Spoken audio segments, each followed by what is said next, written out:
देखिए दोस्तों, अगर आपको अपने कोई भी Redmi 5G के फ़ोन में एक सेटिंग देखने को मिलता है सिस्टम ऐप अपडेटर्स के नाम से, तो दोस्तों ये सेटिंग्स से दोस्तों फ़ोन में क्या होता है, मतलब कि आप अपने जो फ़ोन का सिस्टम ऐप्स होता है तो दोस्तों इसी सेटिंग की मदद से आप उसको कैसे अपडेट कर पाएंगे। चलिए आज की इस वीडियो में हम आपको बताते हैं और सिखाते हैं। उससे पहले चैनल पर नए हैं तो चैनल को सब्सक्राइब कर लीजिएगा, वीडियो को लाइक कर दीजिएगा। इसके लिए दोस्तों देखिए, आपको अपने Redmi 5G फ़ोन की सेटिंग में जाना होगा और यहाँ पर सिस्टम ऐप्स अपडेटर के नाम से सेटिंग मिल जाएगा।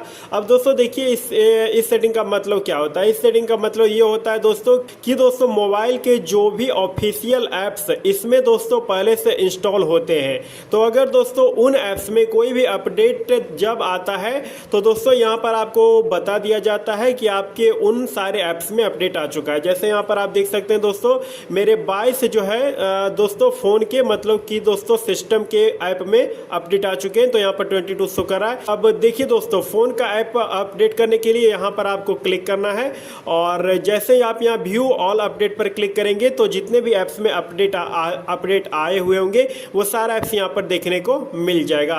अब दोस्तों आपको जिस भी ऐप को अपडेट करना है तो अपडेट करने के लिए उस ऐप के सामने वाले अपडेट पर दीजिए क्लिक कर, ये दोस्तों डाउनलोड होना शुरू हो जाएगा और दोस्तों कुछ ही देर में अपडेट हो जाएगा।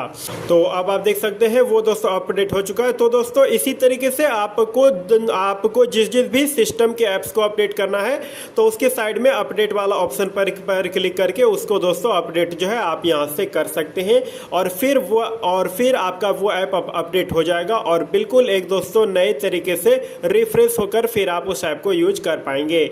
मतलब दोस्तों यहाँ जो है इस सेटिंग से आप अपने दोस्तों मोबाइल के ऑफिशियल ऐप्स को अपडेट कर सकते हैं अगर उसमें कोई नया अपडेट आता है तो इस तरीके से आप दोस्तों सिस्टम ऐप्स अपडेटर को आप यूज कर सकते हैं। वीडियो पसंद आया वीडियो को लाइक करें, चैनल को सब्सक्राइब करें।